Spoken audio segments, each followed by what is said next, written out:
एक मोजा से एक कातिल की पहचान होती है। जी हाँ दोस्तों, आज की सच्ची घटना मैं सुना दूँ। ये सच्ची घटना एक मोजा ने ही एक कातिल की पहचान बता दी। नमस्कार दोस्तों, आज की सच्ची घटना में लेकर के आप लोग को बीच उपस्थित हूँ। ये सच्ची घटना है मध्य प्रदेश के इंदौर की और ये घटना है 9 फरवरी 2024 की। यहाँ एक माँ अपने 20 दिन के बच्ची को वो नहलाती है, उसको क्रीम पाउडर लगाती है, टीका लगाती है, दूध पिलाती है, उसके बाद वो बेड पे सुला देती है और सुलाने के बाद वो काम काज में लग जाती है। इन वो घर का जो काम रहता है वो सोचती है कि बच्चा सोया है, मैं जल्दी जल्दी काम निपटा लूँ, क्योंकि अक्सर जिसके छोटे बच्चे होते हैं वो काम बड़ा मुश्किल से कर पाते हैं, क्योंकि बच्चे को संभालना ही बहुत मुश्किल लगता है। बच्चे हर वक्त रोते रहते हैं, उनको कोई एक तो चाहिए जो बच्चे को संभाले। इसलिए जो उसकी माँ होती है बच्चे की, 20 दिन की बच्ची की माँ, वो फटाफट बच्चे को सुलाने के बाद वो काम में लग जाती है और वो सोचती है कि जल्दी जल्दी मैं काम कर लूँ क्योंकि बच्चा जग जाएगा। वो जब दूसरे काम में लग जाती है, उसके कुछ देर बाद वो कमरे में आती है। जब कमरे में आती है तो उसका बच्चा बेड पे था ही नहीं। वो परेशान हो जाती है कि 20 दिन का बच्चा कहाँ जाएगा। लेकिन जो लोग उस बच्चे को खिलाने के लिए इधर उधर लेके जाते थे, उनसे भी पूछती है कि शायद कोई बच्चा लेकर के गया हो खिलाने के लिए। उन सबसे वो पूछती है कि क्या आपने मेरे बच्चे को लेकर के आया, बेड पे सुलाई थी, अभी है नहीं वो। जिससे जिससे पूछते सब लोग यही कहते हैं कि नहीं, हमने नहीं लिया था, हम तो नहीं लेकर के आए थे। फिर ये महिला रोने लगती है, क्योंकि वो सोचती है कि 20 दिन का बच्चा आखिर जाएगा कहाँ जाएगा, अपने आप से तो चल नहीं सकता। फिर ये महिला रोती गिड़गिड़ाती वो फौरन हिरनगर थाने के जो थाना प्रभारी होते हैं PL शर्मा, उनसे वो कहती है कि मेरी 20 दिन की बच्ची मैं अभी कुछ देर पहले अपने बेड पे सुलाई थी और वो गायब है, शायद कोई जानवर उस बच्चे को उठा करके लेकर चला गया। फिर इस थाने के जो थाना प्रभारी होते हैं PL शर्मा, वो तुरंत इस बच्ची को खोजबीन करने के लिए एक महिला SI समेत कई पुलिस वालों को मौके पर भेजते हैं। अब ये पुलिस वाले काफ़ी तलाशबीन करते हैं, लेकिन बच्ची का कहीं पता नहीं चलता है कि बच्ची कहाँ गई, कौन जानवर लेके गया, किसके पास है। फिर पुलिस वाले CCTV खंगालते हैं। एक जगह इस बच्ची का ही पिता झोले में रख करके कुछ लेकर के जा रहा था। अब पत्नी से जो पुलिस वाले होते हैं वो पूछते हैं कि आपका पति कहाँ है, तो वो कहती है कि पति मुझे कुछ बताया नहीं है, लेकिन पता नहीं कहाँ गए हैं, मुझे नहीं बताया कि वो कहाँ गए हैं।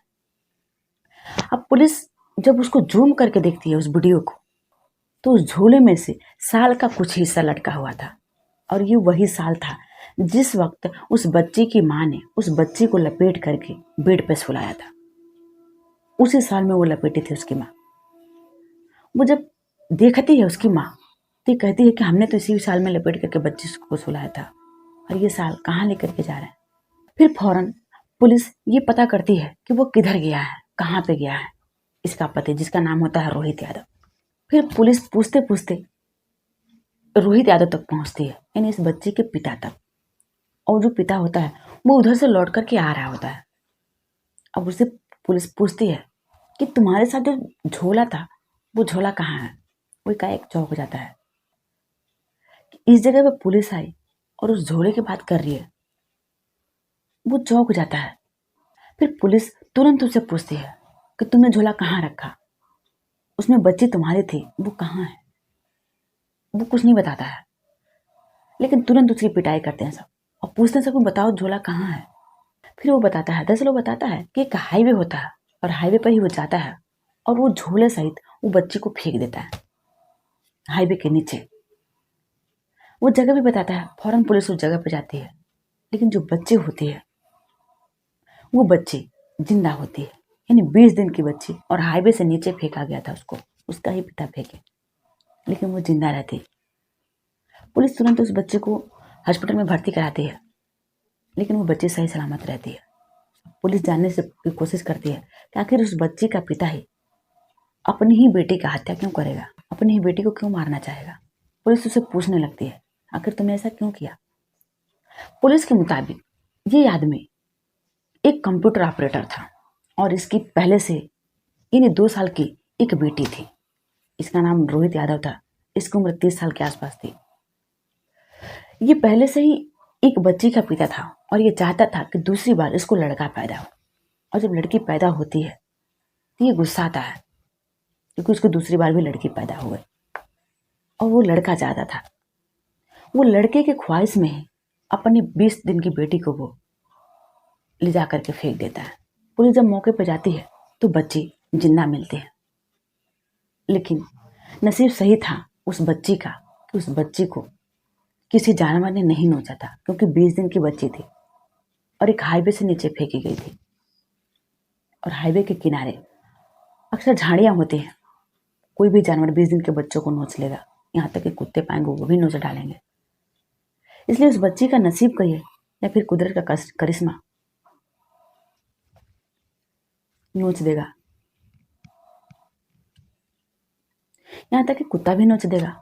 अब इस बच्ची को नसीब कहिए या फिर कुदरत का करिश्मा, जो 20 दिन की बच्ची सही सलामत पुलिस को मिलती है। फिर पुलिस इसके माँ को बच्चा सौंप देती है और इसके पति को हिरासत में लेती है और गंभीर धराया लगा करके जेल भेजती है। लेकिन जिस तरह से इस बेटे के ख्वाहिश में एक पिता अपने 20 दिन के बच्ची को ले जा करके जिंदा फेंक दिया, वो झोला में कसता है, डालता है, साल सही थे, और ले करके चला जाता है और ले जा करके वैसे ही फेंक देता है। लेकिन बच्ची सही सलामत मिलती है। दोस्तों, हमारे कहानी सुनने का मकसद किसी को परेशान करना नहीं, किसी को विचलित करना नहीं, किसी को बनाव को ठेस करना नहीं, बल्कि आप लोग को सतर्क करना। जय हिंद, जय भारत।